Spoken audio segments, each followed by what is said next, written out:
और सीधे सीधे बात करेंगे सबसे पहले उस मुद्दे की जो मुद्दा काफ़ी गर्म है, जिस मुद्दे को लेकर आज जो है काफ़ी चर्चा रही, और वो रहा अनिल मिश्रा, एडवोकेट अनिल मिश्रा।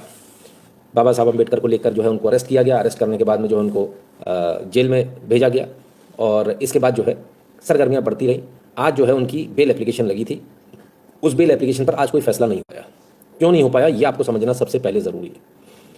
ज़रा समझिएगा, जो नॉर्मली जो सब कुछ चल रहा था, उस नॉर्मल से अचानक से सब कुछ एबनॉर्मल होता है। आज बेल एप्लीकेशन लगती है, और बेल एप्लीकेशन जो लगती है वो जो है, जब वो लगती है तो ग्वालियर हाई कोर्ट में लगती है। ग्वालियर हाई कोर्ट में एक लीव बेंच होती है, स्पेशल बेंच होती है, जो लीव बेंच होती है, स्पेशल लीव बेंच, छुट्टियों वाली बेंच। तो वो कल भी लगी थी, और कल के बाद उन्होंने संडे को सॉरी सैटरडे को लगी, और सैटरडे के बाद उन्होंने छुट्टी के दिन भी उन्होंने संडे को भी सुन लिया उसको। बोले सर कल भी हम सुनेंगे इसको। मैटर क्या हुआ जरा इसको समझिए। अब जरा समझने का प्रयास कीजिएगा कि ये मैटर किस तरह से, जो बीजेपी इसमें एक्सपोज हो गई बुरी तरह से, उसको समझने का प्रयास कीजिए कि किस तरह से बीजेपी ने पूरी ताकत लगा दी, झोंक दी कि अनिल मिश्रा को जमानत ना मिले। जबकि एक सामान्य सी घटना, हजारों केस होते हैं जहाँ किसी ने वो जलाया है, अंबेडकर की मूर्ति तोड़ी, हजारों केस होते हैं, कोई एक इकलौता केस नहीं है ना। लेकिन कभी भी आपने ऐसा सरकार का प्रेशर नहीं देखा होगा कि सरकार बिल्कुल मरी ही जा रही है, कि प्राण ही निकले जा रहे हैं सरकार के, कि सरकार को बस कैसे भी करके डिफेंड करना। मैं ऐसा क्यों कह रहा हूँ जरा समझिए। मामला था ग्वालियर में, बेल एप्लीकेशन लगी ग्वालियर में लगभग 1 दर्जन इनके पास में असिस्टेंट एडवोकेट जनरल वगैरह होंगे। एजी इनके पास में करीब तकरीबन 1 दर्जन होंगे, है ना, असिस्टेंट एडवोकेट जनरल, जो सरकारी वकील होते हैं हाई कोर्ट के अंदर, उनको एडवोकेट जनरल कहा जाता है, जो उनका बॉस होता है। अब जरा समझिए, और इसमें सब जो हैं, जो जितने भी लोग हैं, उनका एक अच्छी पृष्ठभूमि है। वो एक अच्छे, ऐसा नहीं कि वो बिक जाएंगे, वो संघ की पृष्ठभूमि से आते हैं, तो सवाल नहीं उठता उनमें से कोई बिकेगा। लेकिन इसके बावजूद उनमें से किसी पर भी विश्वास नहीं करना, ग्वालियर के किसी भी वकील पर विश्वास नहीं हुआ। आज जैसे ही एप्लीकेशन लगी तो असिस्टेंट एडवोकेट जनरल साहब गए, जो वहाँ पर ग्वालियर में मौजूद थे, और उन्होंने कहा साहब हम नहीं इसको प्लीड करेंगे, आप हमारे को डेट दे दो, क्योंकि इसमें एडवोकेट जनरल साहब प्लीड करेंगे। तो जज साहब ने मना कर दिया, बोले नहीं डेट नहीं देंगे, कितना समय लगेगा, बोलिए ऑनलाइन। बोले नहीं वो तो बाहर है, वो तो जबलपुर में है, तो जबलपुर से भोपाल से उनको बुलाना पड़ेगा, बाहर से तो बड़ा मुश्किल होगा, कैसे होगा। बोले कोई बात नहीं ऑनलाइन करेंगे। उनको बोलिए ऑनलाइन प्लीड करें। आप सोचिए किस हद तक मैनिपुलेशन होता है। इनका पर्पज़ क्या था कि आज कैसे भी करके सुना ना जाए, किसी भी तरह से सुना ना जाए, लेकिन ऐसा हो नहीं पाया। जज टेढ़ा बैठा हुआ है, और जज जो बैठा हुआ वो मतलब एक होता है विख्यात, और वो है कुख्यात, मतलब जाने जाते हैं अपने रौद्र रूप के लिए। जस्टिस अलूवालिया साहब की बेंच में लगा था, और अलूवालिया साहब का नाम सुनते ही सांप सूंघ जाता है प्रशासन को, क्योंकि प्रशासन को बिल्कुल एकदम कहते हैं ना, बिल्कुल लाइन में लगा देते हैं, एकदम सीधा कर देते हैं प्रशासन को। उनके आपको ज़्यादा वीडियोज़ भी नहीं मिलेंगे, वो बंद करा देते हैं, बोले बंद करो। मैं बोलता कुछ हूँ, लोगों को समझ में आता है कुछ का कुछ मतलब निकालते हैं, है ना। तो वो रिकॉर्डिंग भी नहीं मिलेगी आपको। Please provide me information whether doctor Shantanu Sharma institute of naturopathy and holistic medicine affiliated to WHO Vrindavan UP is genuine और फेक। नो आइडिया बॉस, मुझे नहीं लगता कि कोई जेन्युइन होगा, है ना। एफिलिएटेड टू WHRDO, ये क्या चीज़ है? आप मेरे को इन्फॉर्मेशन भेजिएगा, फिर मैं उसको चेक करूँगा, है ना प्रेम जी, तभी बता पाऊँगा। ठीक है, तो अभी जो इन्होंने जो केस लगाया, वो केस ये लगाया कि हमारे एडवोकेट जनरल साहब आएंगे, मतलब उसको डिले करने की, तो जबलपुर से आएंगे तो आप डेट दे दो। उन्होंने मना कर दिया, बोले डेट नहीं देंगे। आजकल तो सारा ऑनलाइन फॉर्मेट है, आप उनसे बोलिए और वो लाइव आ जाए, हम उनकी वेबएक्स पे और तमाम सारी मीटिंग होती है, हम उस पर सुनेंगे उनको जो प्लीड करना हो करें। तो बड़ी मुश्किल से फिर घंटा 2 घंटा बर्बाद करने के बाद फिर जो है इनको क्या लग रहा था कि अरे यार वो जैसे जैसे टल जाए, जस्टिस अलूवालिया की अदालत में ना लगे केस। ठीक है ना। अब समझिए इसके बाद क्या होता है, फिर आते हैं, पेश होते हैं एडवोकेट जनरल साहब। एक बात बताइए, इतने सारे असिस्टेंट एडवोकेट जनरल हैं, आपको किसी पे भरोसा नहीं है? नहीं, ऐसा नहीं है। आपको ये दिखाना है कि हम पूरी ताकत लगा रहे हैं, आपको पूरी ताकत लगा रहे हो आप। एडवोकेट जनरल को आपने उतार दिया, एडवोकेट जनरल एक जरा से केस में, इतने से केस में एडवोकेट जनरल को उतार दिया आपने। ऐसा कौन सा आतंकवादी का केस है भाई कि आपको एडवोकेट जनरल को उतारना गया? इतना कितना महत्वपूर्ण केस है? कौन सा भाई किसी CM PM के खिलाफ में कुछ हो गया है, या किसी ने उनको मारने की कोशिश करी है? ऐसा कौन सा इतना बड़ा केस हो गया? गजब है, बड़ी हैरानी की बात है। खैर, तो फिर क्या होता है, फिर एडवोकेट जनरल साहब आते हैं, कहते हैं साहब मैं आ तो गया हूँ, अपीयर तो हो गया हूँ, मुझे इसमें रिप्लाई फाइल करना है। वो कहते कीजिए, और आप किस लिए आए हैं? शक्ल देखने तो हम आपकी बैठे नहीं है, रिप्लाई फाइल कीजिए। तो एडवोकेट जनरल साहब बोले साहब रिप्लाई फाइल करने तो बहुत सारे कागज देखने पड़ेंगे, मंगाने पड़ेंगे, ऐसा करना पड़ेगा, वैसा करना। बोले फिर? तो बोले डेट दे दो। बोले अच्छा। बोले कब की दे दें? बोले 14-15 दिन बाद की दे दो। बोले वो तो संभव ही नहीं है। बोले अच्छा तो 10 दिन बाद की दे दो। बोले वो भी संभव नहीं है, क्योंकि जो कांड हुआ वो सर कुछ दूसरा कांड हो गया। देखो वकीलों से नहीं जीत सकते, वकील बहुत स्मार्ट होते हैं, और दिमाग वाले से जीतना पॉसिबल नहीं होता है। वो सोचे कि बेल एप्लीकेशन लगी है, बेल एप्लीकेशन लगी नहीं थी in the high court of Madhya Pradesh at Gwalior. Bail application नहीं sir, WP number 2 of 2026 writ petition है ये, Anil Mishra versus state of Madhya Pradesh. तो अनिल मिश्रा जी ने भी क्या जबरदस्त दांव खेला है। उन्होंने बेल एप्लीकेशन नहीं लगाई, उन्होंने लाइफ और लिबर्टी को लेकर रेड पिटीशन दायर करी। और जब लाइफ और लिबर्टी की रेड पिटीशन है तो वो ऐसा नहीं होता कि तारीख दे दो। तो जस्टिस अहलूवालिया साहब ने बोला, बोले नहीं, ये किसी की लाइफ और लिबर्टी का सवाल है और ये रेड पिटीशन है mister, this is not bail application, तो इसमें तारीख नहीं दी जा सकती, हम आपको तारीख तो नहीं दे पाएंगे। बहुत से बहुत अगर आपको अपना रिप्लाई तैयार करना तो आपके पास कल तक का समय है, आप कल ले लीजिए। अब ये क्या बोले, अब देखिएगा समझदारी देखिएगा, बीजेपी ने, मैं कैसे कह रहा हूँ, बीजेपी एक्सपोज हो गई, बुरी तरह से एक्सपोज हो गई, क्योंकि ऑर्डर ऊपर से था, ना ना ना ना ना, स्टेट से नहीं सर, और ऊपर सेंटर से, कि बस कैसे भी करके ये एप्लीकेशन सुनी नहीं जानी चाहिए अहलूवालिया साहब के उसमें, क्योंकि अहलूवालिया साहब के ऊपर किसी का दबाव नहीं चलता, अहलूवालिया साहब किसी की सुनते नहीं, किसी को इंप्रेस नहीं करते। तो जस्टिस अहलूवालिया साहब के हमारे सब पत्ते की तरह खड़कते हैं और वो सजा ठोक देते हैं, और बड़ी भयंकर भयंकर चोट ठोकते हैं, ऐसी वैसी नहीं। एक केस में तो उन्होंने सीधे एक एसएचओ को रिवर्ट करके जहां से आया था वहां पहुंचा दिया और दोबारा ट्रेनिंग करा दी, बोले इसकी पुलिस की दोबारा ट्रेनिंग कराओ। बड़ी भयंकर सजा देते हैं भाई, आदमी मतलब ऐसी सजा है कि आदमी रो जाए बिल्कुल। खैर अब जो है इसके बाद में ये बोलते साहब हमें रिप्लाई फाइल करना है हमें, तो उन्होंने बोला, बोले नहीं इतनी लंबी डेट नहीं दे सकते, हम कल की देंगे। तो बोले अच्छा अच्छा अच्छा सुनिए जज साहब, हमारी एक रिक्वेस्ट सुन लीजिए। क्या? बोले कि आप ना इसको मंडे की दे दीजिए डेट, संडे की मत, संडे को तो वैसे भी छुट्टी है जज साहब। बोले नहीं नहीं नहीं नहीं नहीं, जज साहब सरदार जी हैं, सरदार जी बोले ना ना ना ना, आप मेरी चिंता मत करो, मेरी कतई चिंता मत करो, मैं तो संडे को भी आ जाऊंगा काम करने, बेंच बैठेगी, कोर्ट खुलेगा, आप हमारी चिंता मत करो। बोले नहीं नहीं नहीं वो साहब हमको भी पढ़ना पड़ेगा, करना पड़ेगा, अब मंडे की दे दो, मंडे की। अब इतनी क्या ऐसी अड़ी थी कि मंडे और संडे में फर्क पड़ रहा था। ब्लॉक कर दूंगा मिस्टर, बिहेव योरसेल्फ, बहुत देर से देख रहा हूं आपको। तो इतनी कौन सी अर्जेंसी आ गई थी कि मंडे और संडे में फर्क पड़ रहा था? ऐसा क्या हो गया था? क्योंकि मंडे को अगर लगेगी एप्लीकेशन, बड़ा टेक्निकल पॉइंट है सर, अदालत के पॉइंट है, समझिएगा। मंडे को अगर लगेगी तो रोस्टर पे आएगा, और रोस्टर पे आएगा तो स्पेशल लीव बेंच नहीं सुनेगी, हाँ छुट्टी वाली स्पेशल बेंच नहीं सुनेगी, यानी उसमें अहलूवालिया साहब नहीं होंगे, उसमें कोई दूसरे साहब होंगे, और जो दूसरे साहब होंगे उनसे कुछ होगी सेटिंग कि नहीं मिलेगी बेल। अब चलिए मैं आगे भी बता देता हूँ दूसरे साहब क्या।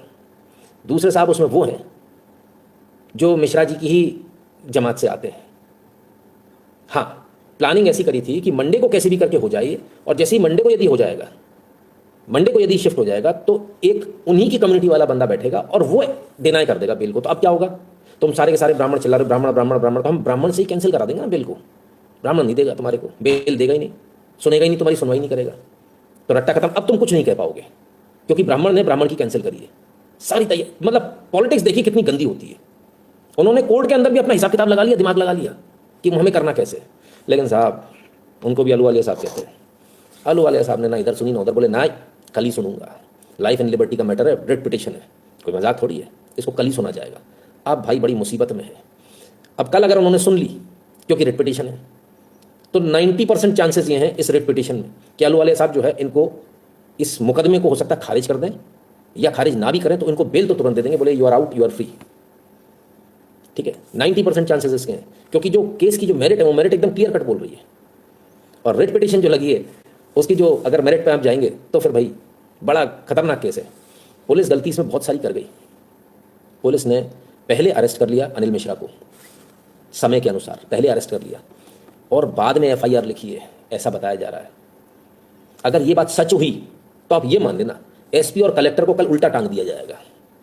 अगर ये सही हुआ कि उनकी अरेस्ट पहले है और एफआईआर की समय बाद में, तो इनको उल्टा टांग देंगे अहलूवालिया साहब, बिल्कुल उल्टे टांगे होंगे अदालत में, उठक बैठक लगवा देंगे इनसे। बहुत खतरनाक आदमी हो अगर ये गलती इन्होंने करी होगी तो, क्योंकि टेक्निकल एरर है, हो सकती है, अगर ऐसी टेक्निकल एरर होगी तो ये निपट जाएंगे तबीयत से। ठीक है, अब आते हैं दूसरी बात पर। जहाँ तक देखिए, आप एक चीज़ को समझिए, हाई कोर्ट के सारे जज अच्छे होते हैं, लेकिन कुछ एक्सेप्शनली ऐसे होते हैं जिनको कि न्याय बहुत पसंद है। उनमें से एक है जस्टिस अहलूवालिया साहब। वो किसी की सुनते नहीं हैं, वो किसी की ना किसी पर रहम खाते हैं, ना किसी की कंप्लेंट सुनते हैं, ना किसी के दबाव में आते हैं, ना किसी की उसमें आते हैं कि हम तुम्हें पहचानते हैं, कुछ नहीं। सामने पहचान वाला भी खड़ा है ना, अभी तो सजा बनेगी तो बनेगी, और बहुत प्यार से हंस के देते हैं। हाँ तो ठीक है, क्या हो गया साहब, अरे इतना दंगा मचाया आपने, बंदूक निकाली, पिस्टल तानी, ठीक है हो आइए, 7-8 साल की जेल, कौन सी दिक्कत है, टक जा बेटा, बन गया, हो गया, स्वाहा। तो ये ऐसे जज है, खतरनाक जजों में से एक है। मतलब अगर अपराधी है तो उसको थर-थर कांपना चाहिए, और जिसको न्याय लेना चाहिए उसके लिए भगवान स्वरूप है, इस तरह का जज है। अब ये पूरी जो बीजेपी ने जो साजिश रची थी कि गेंद केंद्र प्रकार हम तारीख मांग लें, रोस्टर पे आ जाए, दूसरे जज के पास चला जाए, ऐसा हो जाए वैसा हो जाए, वो हो नहीं पाया खेल। आज बीजेपी बहुत मायूस होगी, बीजेपी के लोग बहुत मायूस होंगे। मैं क्यों आपको ये बता रहा हूँ, ताकि आपको ये पता होना चाहिए कि असलियत में अंदर क्या हुआ और असलियत में खेल क्या चल रहा है। कि आपने पूरी शासन लग गया एक आदमी के पीछे, एक आदमी के ऊपर शासन लग गया पूरा कि इसको बाहर नहीं निकलने देंगे। ऐसी कौन सी वो है?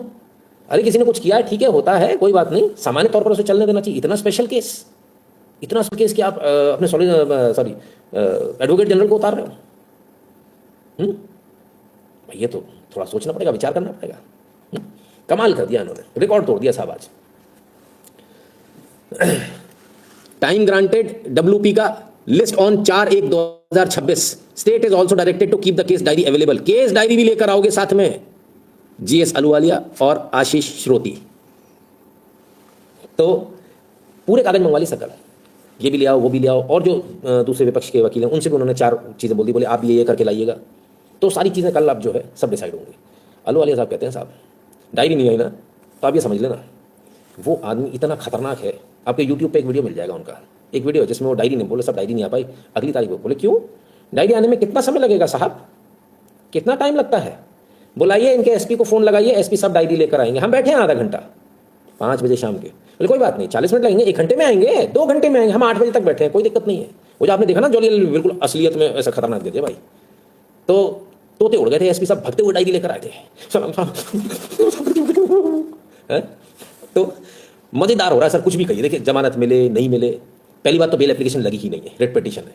अब रेट पिटीशन को कल डिस्पोज ऑफ किया जाता है या एक्सेप्ट किया जाए, एक्सेप्ट किया तो अनिल मिश्रा जी बाहर, ठीक है, डिस्पोज ऑफ किया जाता है तो फिर केस चलेगा, बेल एप्लीकेशन ये वो दुनिया भर की चीज़ें चलेंगी। अब देखना ये है ये क्या करेंगे, इनका क्या होगा। लेकिन बीजेपी वाले तो बेचारे आज बहुत परेशान होंगे कि आज उन्होंने इतनी मेहनत करी, इतनी मेहनत करी, इतनी मेहनत करी और सब कुछ बेकार हो गया। क्यों आप ऐसी मेहनत कर रहे थे? अच्छा, आप लोगों को मेरी बात पे विश्वास नहीं हो रहा होगा, चलिए मैं वकीलों से सुनवा दूं आपको कि क्या क्या हुआ। एक्चुअली मत में साधारण की तरफ से इसको लिंगर करने का प्रयास किया जा रहा है कि जैसे कि अनिल मिश्रा जी को न्याय नहीं मिल पाए, इसलिए उन्होंने एडवोकेट जनरल है प्रशांत सिंह, उन्होंने समय दिया, बोला हमको समय देना, डायरी पेश करेंगे। और वो सोमवार की मंगल की तारीख मांग रहे थे, इसलिए वो जेल तक जब तक जेल में रहे, लेकिन कोर्ट ने कल के लिए उन्होंने समय दिया कि कल तक आप उन्हें जवाब रिप्लाई पेश करें, उसमें कहीं डायरी आएगी। और जब शासन का पूरा जवाब आएगा तो उनका कहना है कि इनके पहले दिन का कोई उनके पास होगा, बोले बता रहा है पूरा पहले का तो कैसे पहले का बताना चाहते हैं, इसलिए उन्होंने दिया हुआ है, तो वो समय मांग रहे हैं। और लीगल उनका मूल में पर्पज है वो है कि कोर्ट कभी जो आज जो सुनवाई थी वो रेगुलर बेंच नहीं है, स्पेशल बेंच है। वो चाह रहे हैं कि जैसे अहलूवालिया साहब बेंच से वो बचना चाह रहे हैं, इस कारण वो लिंगर ऑन कर रहे हैं। हमारा एलिगेशन है कि एक तो उन्होंने 41 के नोटिस का एक सामान्य प्रक्रिया है कि 7 साल के केस के अंदर में एक किसी व्यक्ति के खिलाफ भले एससी एसटी एक्ट हो उसमें भी 7 साल तक केस किया तो नोटिस देकर छोड़ा जाना, लेकिन सामान्य प्रक्रिया है, लेकिन उन्होंने उसका पालन नहीं किया। नंबर 2 हमारे को किसी भी व्यक्ति को जब अरेस्ट किया जाएगा तो उसको तुरंत उसको इन राइटिंग में उसको लिखना पुलिस देगी कि वह आपको इस अपराध में इस कारण से गिरफ्तार किया जा रहा है, और जहां की 7 साल से कम का है तो मैंडेटरी है देना। हाँ, तो वो उन्होंने उसका पालन किया है। और एक माननीय उच्चतम न्यायालय के आदेश की एक तरह से ऑर्डर की अवहेलना है, उन्होंने कहा उसको मैंडेटरी बताया माननीय उच्चतम न्यायालय द्वारा कि जब बिल्कुल आपको देना, बहुत टाइम कह दिया इसमें मौके दे दी, मौके सूचना नहीं, उन्होंने कहा कि नहीं बोले मौके नहीं देना है, आपको लिखना ही देना है, और लिखने नहीं देंगे तो पूरी गिरफ्तारी हो जाएगी। और ऐसे करके कोर्ट इसको रिलीज करेगी अवहेलना। बिल्कुल इनके खिलाफ 2 चीजें, एक तो राइटिंग में जो केस डायरी के अंदर जो बताया था, कल जानकारी मिली, इनकी जो परिवार को सूचना दी गई तो कल देगी सवेरे 11 बजे, तभी तो कल शाम को 7 बजे परसों रिटर्न करके रखा हुआ। नंबर 2 का जो एफआईआर हुई है वो इनको 7 बजे गिरफ्तार किया, 8 बजे घंटे बाद एफआईआर हुई है, यानी कि हमको गिरफ्तार किया गया था तब हमारे खिलाफ कोई भी शिकायत, कोई भी केस, कोई भी किसी भी थाने में पंजीबद्ध नहीं था, तो ये शिकायत भी नहीं थी। तो यानी कि आपकी प्रक्रिया दूसरी है, इलीगल है, क्योंकि आप मुकदमा जब आप अपनी प्लान करके तैयारी करके हमको जेल भेजना चाहता, तो शासन का पूरा प्रशासन का एक उनका एजेंडा है कि हम अनिल मिश्रा जी को हम जेल में रखें। तो साहब हो गई तसल्ली। वकील साहब ने भी क्या बोला, शासन ये चाह रहा था, किसी भी प्रकार से सरकार ये चाह रही थी कि इसको लिंगर ऑन करें। लिंगर ऑन करने के अलावा जो मैंने आपको बताया क्या कि अरेस्ट पहले कर लिया और एफआईआर बाद में हुई, और उसके बाद अरेस्ट की जो प्रक्रिया उसको फॉलो नहीं किया गया। सर कल उड़ेंगी धज्जियाँ, कल आएगा इसमें मजा, कल देखने लायक होगा। कल देखेंगे कि अहलूवालिया साहब किस मूड में बैठते हैं। देखिए जज का मूड भी होता है, वो किस मूड में है। मैं तो ये चाहता हूँ कि अहलूवालिया साहब अगर आप तक मेरी आवाज़ पहुँचती है तो कल की आप चालू कर दो, कल की रिकॉर्डिंग हमको देखनी है, कल का लाइव देखना है हमको, आनंद आ जाएगा हमको, गदगद हो जाएगा हमारा भी दिल देखकर। हे धर्मध्वज रक्षक, आपके अथक प्रयास को मेरा कोटि कोटि नमन। लोकेश सिंह जी, बहुत बहुत धन्यवाद भैया लोकेश जी, ठीक है ना। तो क्लियर समझ में आ गया क्या चल रहा है। ऐसा तो नहीं मैंने कुछ बना बनू के बोल दिया। अभी कोई सज्जन बोल रहे थे बीजेपी से ऐसी इतनी नफरत क्यों गई। मुझे किसी से नफरत नहीं, मैं आपको सिर्फ दिखा रहा हूँ चालबाजियाँ कैसी कैसी होती, क्या क्या चालें चली जाती हैं, आप उसको देखिए। सुप्रीम कोर्ट के जो डायरेक्शंस हैं उनको धता बता दिया, उन डायरेक्शंस का पालन नहीं हुआ। कल छोड़ देंगे अहलूवालिया साहब इसको, क्या हाईकोर्ट को दिखेगा नहीं है कि आपने बिल्कुल अंधेर मचा दी। और मैं तो कहता हूँ डब्ल्यूपी मैन को एक और साथ में एप्लीकेशन मूव करनी चाहिए कि भविष्य में मेरे खिलाफ कोई केस नहीं कर सके। ये केस जो है प्रेरित केस हैं और शासन द्वारा, सरकार द्वारा इसको प्रेरित किया जा रहा है। अननेसेसरी मेरे ऊपर एक के बाद एक केस लगाया जा रहा है, इसलिए इन केसेस को कि मेरे खिलाफ कोई भी केस न लगे, बंद, इसको रोका जाए। सुप्रीम कोर्ट की रूलिंग आ जाएगी जो अर्नब की केस में हुई थी कि आप एक के बाद एक केस नहीं लगा सकते, है ना। तो वाली रूलिंग आ जाएगी, उससे जो है क्लियर कट हो जाएगा। आनंद आ रहा है आपको? देखो सर, दांव पेच आपको सारे आने चाहिए, नहीं तो किसी दिन निपट जाओगे आप। अगर आप ये सोचे कि मुझे दांव पेच की मुझे ज़रूरत नहीं है या दांव पेच की बिना में काम चल जाएगा, तो ये समझ लेना आपका खेल हो जाएगा किसी भी दिन। सरकारी कानूनी दांव पेच आपको सारे आने चाहिए। और इसलिए मुझे बहुत तरस आता है, कई बार आप देखते हो ना, मुझे गुस्सा जाता है आप लोगों पर, इसलिए आता है कुछ भी नहीं आता। कैसे लड़ोगे आप लोग कल को फंस गए तो? सूरज पुजारी जी, राम राम भैया, आइए, स्वागत है। चलिए, अब कुछ और लोग भी बता रहे हैं। गगन शर्मा जी हैं, ये भी कुछ बता रहे हैं, सुने इनकी। जो है काला कानून एक तरीके से, क्योंकि इसका दुरुपयोग बहुत हो रहा है। इसको ब्लैकमेलिंग और इसको पैसा उगाने का ही जरिया बना लिया है। और इस वजह से एक भिंड की ऑडियो भी वायरल हुई थी, आपने सुनी होगी, पैसे को लेने में झगड़ा हो रहा था। सबसे बड़ी बात है कि अगर अनिल मिश्रा जी SC/ST एक्ट को सुधार करने के लिए क्वेश्चन करते हैं, आर्थिक आधार पर आरक्षण के लिए करते हैं, तो दंगा का आरोप लगता है कि वो दंगा कर रहे हैं। और दामोदर यादव जैसे दतिया के जो है नेता, ये आके धीरेन्द्र शास्त्री जी को इतना बुरा भला बोलते हैं, अब शब्द कहते हैं, तो किसी की भावनाएं आहत नहीं होती।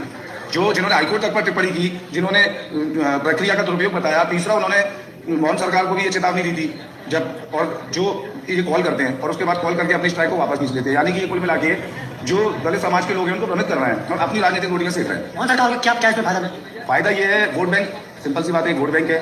उन्हें पता है, वो सारी समझदारी की उम्मीद सवर्ण समाज से करते हैं कि सवर्ण समाज समझे, चाहे वो परेशान हो रहा हो, चाहे इस एक्ट के दुरुपयोग से उनके घर बर्बाद हो रहे हो। लेकिन फिर भी उद्यम करने की या आंदोलन करने की बात आएगी तो मोहन सरकार या बीजेपी सरकार का ये रहता है कि भाई आप समझदार हो ना, आप समझो। लेकिन कब तक समझेंगे? एक लिमिट भी तो होती है। और उनको मालूम है कि वो लोग तो आज उनके फेवर के काम हो रहे हैं, उसके बावजूद भी वो सरकार को ही पूछ रहे हैं। आप उनकी पूछ देखिए, वो आज भी SP को कहीं उंगली दिखा रहे हैं, कहीं मोहन सरकार को उंगली दिखा रहे हैं। जब कहीं गेट, कल SP ऑफिस का गेट पूरा तोड़ के 100-150 महिला उसकी, और रैली 163 धारा लगी थी, कलेक्टर साहब ने लगाई थी, कलेक्टर के सामने प्रदर्शन हुआ। तो इनके लिए कानून मूक दर्शक बन के क्यों बैठ जाता है? बताइए भैया, वकील साहब का पूछना है, इनके लिए कानून मुक्त दर्शक क्यों बन जाता है? कल हमने भी यही बात कही थी, भैया धारा 144 पुरानी वाली, आज की 163। जब आपने लगाई थी तो कहाँ गई धारा, किधर घुस गई, कहाँ चली गई वो धारा? रैली पे रैलियां निकल रही, दे दनादन, एक तरफा कार्रवाई का। हम कहते सब पे डंडे बरसाओ, किसी को मत छोड़ो। हम तो उनमें से, हम कहते नहीं किसी को छोड़ो। तो क्लियर है साहब, क्या कहे। पर उससे भी बेहतरीन बात, जो FIR जिस व्यक्ति ने दर्ज कराई है, मकरंद बौद्ध, बताया जा रहा है कि ये खुद फरार चल रहे हैं और FIR आवेदन देगा और FIR दर्ज हो गई है। और पूर्व में भी इनके ऊपर भी मुकदमे रहे भाई। S3 और भीम आर्मी के पदाधिकारी मकरंद बौद्ध युवती से दुष्कर्म के आरोप में गिरफ्तार। ये चक्कर है। अच्छा, ये सारे लोग जिनका दुष्कर्म वाला रहता है, वो उनको एक ही जगह पनाह मिलती है क्या? है, कमाल है। तो ये स्थिति है इनकी, गजब की हालत है। अभी कल आएगा मजा। जय श्री राम, धीरज यादव, गुरुग्राम। आइए भैया, स्वागत है धीरज जी, ठीक है ना। कल आएगा सही मजा, कल देखिए। अभी तो केस शुरू हुआ है, अभी आनंद लीजिएगा आप। How to provide info to, भैया व्हाट्सएप कर दीजिए ना। 2 जनवरी को भेजा आपने। अच्छा, आपका नंबर मेरे पास सेव होगा तो अच्छी बात है, मैं देख लूँगा, उसको कोशिश करूँगा ना। चलिए, तो अभी जो है ये सारी कहानी चल रही है। अब आपको समझ में आया, एक तरफा कार्रवाई। बहुत सारे लोगों को लग रहा होगा अरे ऐसा वैसा है, ये क्यों? अब तो सर साबित हो गया, अब तो ऑन पेपर साबित हो गया, पूरी तरह से एक्सपोज हो गया। कहते हैं ना, कपड़े उतर गए भाई, बिल्कुल नंगे हो गए, एकदम खुलकर आ गए मैदान में कि इनको किस विरोध में और किसके पक्ष में इन्हें खड़े हैं। ये खड़े हैं भीम आर्मी के पक्ष में और ये खड़े हैं आपके विरोध में, राष्ट्रवादियों के, सनातनियों के, हिंदूवादियों के विरोध में खड़े हैं। सीधी सी बात ये, अब तो साफ दिख रहा है, कुछ बचा नहीं है। अब तो ऑन पेपर दिख गया। अब तो आपने कोर्ट के अंदर मांग ली, तारीख लिखित में आ गया। अब तो प्रोसीडिंग में चढ़ गई भाई साहब, सरकारी पन्नों में, हाई कोर्ट के। आपकी सारी चालाकियां आ गई। अब क्या बचा है? आप तो रोस्टर पे चढ़ाने की सोच रहे थे, अफसोस हो नहीं पाया। वो गुस्सा बहुत होंगे बीजेपी वाले मुझसे, उनका बस नहीं चल रहा, मेरी ऐसी तैसी कर दे नहीं तो। हाँ, कमाल है। मोदी जी तानाशाही तो इंदिरा जी की भी नहीं चली थी और अभिमान तो राजा रावण का भी नहीं रहा, इसमें कोई दो राय नहीं। उत्कर्ष जी प्लीज़ लाइक कर लो, कह रहे हैं लोकेश जी। भैया लाइक कर लो सब लोग, जिनको देखना है, नहीं तो प्लीज़ चले जाओ, मत देखो, कोई ज़बरदस्ती नहीं है ना। देख रहे हो तो लाइक कर लो, ठीक है ना। तो आनंद आ रहा है आपको कि नहीं आ रहा है? ये है आपकी सरकार जिसको लेकर आप लोग मेरे से इतने दिनों से लड़ रहे थे, गाली गलौज कर रहे थे, फलाना कर रहे थे, ठिकाना कर रहे थे। ये रियलिटी है, ये रियलिटी हमने आपके सामने रख दी। इसलिए हमने आज पहले ही कहा था, बड़ा खुलासा, कि आप सब चौंक जाएंगे, क्योंकि आपको तो पता नहीं अंदर क्या चल रहा है। आपके लिए तो सिंपल है, बेल हुई, आज नहीं कल की तारीख लगे ना ना ना ना।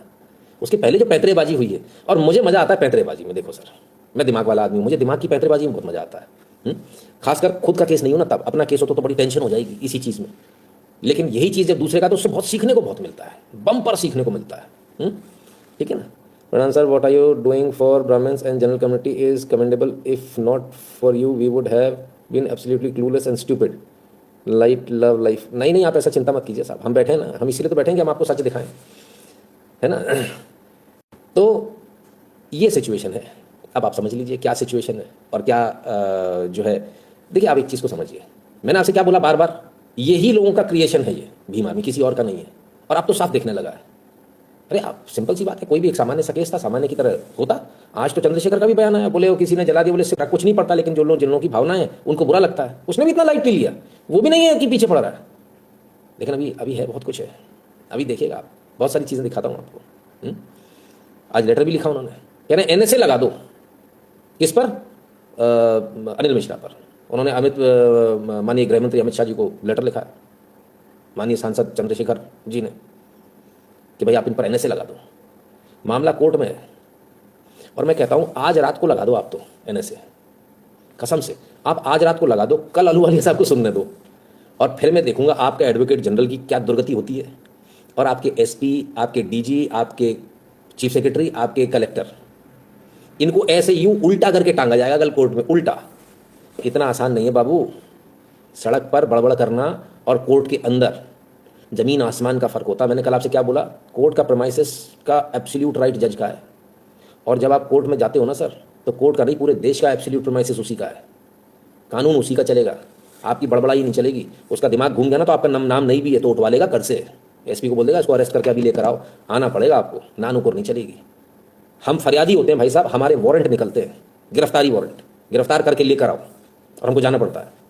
अब हम कहने को हम चिल्लाने लगे, फरियादी कुछ नहीं होता, कितना चिल्लाओगे, कोर्ट परेशान है, कहते हमको केस निपटाना है, तुम मान ही रहे, तुम्हारे वो नहीं है, तुम्हारे मिजाज नहीं मिल रहे। हम जाते तो उस दिन सामने वाला वकील भग जाता है, वो कहता सही है इसके पास तो टाइम नहीं, भग जाओ आज, है ना। तो क्या होता है, बड़ा मुश्किल होता है सामंजस्य बैठाना। खैर ये दाव पेच है, आप सबको भी बड़ा आनंद आएगा इस तब को मैं आपको दिखाता हूँ। सर ये खुले दिख रहे हैं आपको टैब्स, ऊपर से लेकर नीचे तक, ये 200 से ज़्यादा टैब्स है। अब सोचिए मेरे ऊपर कितना प्रेशर होगा, मुझे 200 टैब्स आज क्लियर करने हैं आज की तारीख में, इसको मैं कल नहीं ले जा सकता, ये वो वाले टैब्स हैं, है ना, क्योंकि दूसरे अभी, चलिए आपको लग रहा होगा कि ये एक ही वो है, ऐसे इतने और विंडोज खुले हुए हैं। अब आप अंदाजा लगा लीजिए कि कितने टाइप्स है मेरे पास में, ये तो आज खत्म करने वाले हैं। तो एक प्रेशर बहुत होता है दिमाग के ऊपर कि यार इसको जल्दी जल्दी जल्दी जल्दी करना है ना, इसलिए आते ही मैंने किसी को डांट दिया, माफी चाहता हूँ भैया, वो ज़्यादा कमेंट कर रहे थे तो एकदम से, क्योंकि बीच में डिस्टर्बेंस हो रहा था। तो खैर हो क्या रहा है, आइए जरा और देखें। विनय मिश्रा ने अंबेडकर जी को लेकर कुछ कहा, फिर क्या हुआ।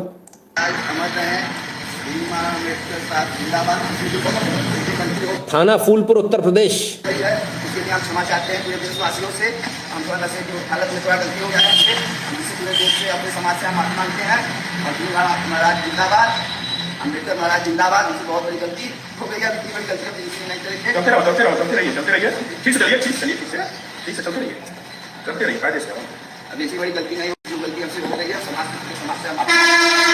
बाबा साहब अमर रहे, बाबा साहब जिंदाबाद, बाबा साहब जिंदाबाद। हाँ गाड़ी चलते रहो, बाबा साहब अमर रहे, बाबा साहब बाबा साहब अमर रहे, बाबा साहब अमर रहे, बाबा साहब जिंदाबाद, बाबा साहब जिंदाबाद, हाँ गाड़ी चलते रहो, बाबा साहब जिंदाबाद। ये हमारे महाराज है, क्या करते हैं बहुत बड़ी गलती से मैंने बोलते रहिए। आज के बाद। अब सोचिए आप, क्या आपने किसी भीम आर्मी वाले का ऐसा देखा है क्या वीडियो, जिसने मनुस्मृति जलाई, कुछ भी जलाया, क्या ऐसा वीडियो देखा? नहीं। लेकिन ये फुलपुर में ये ऐसा ही कौन है जिसको इतना ज़्यादा इंटरेस्ट है बाबा साहब में? ये पुलिस के अधिकार क्षेत्र में नहीं है। अगर आप हाईकोर्ट चले जाएंगे, पुलिस वाले की नौकरी खतरे में आ जाएगी, ठीक है ना। ये पुलिस के अधिकार क्षेत्र में नहीं, पुलिस ऐसा नहीं कर सकती। ये ऐसा ही कौन है भाई, जरा किसी को पता हो तो बताइए, इसका नाम क्या है, क्योंकि मुझे शक है कुछ ना कुछ गड़बड़ है भाई इसके साथ।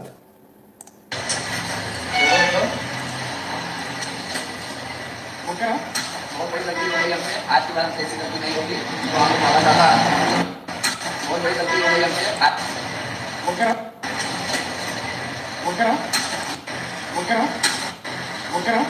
बहुत बड़ी गलती हो गई हमसे, आज के बाद हमसे ऐसी गलती नहीं होगी। तो हम बाबा साहब करके ही हमारे भगवान हैं, हम नशे में घुसने में आके काम कर रहे हैं। बाबा साहब हमारे मानते हैं, ऐसी गलती बाबा राम अम्बेडकर महाराज जिंदाबाद।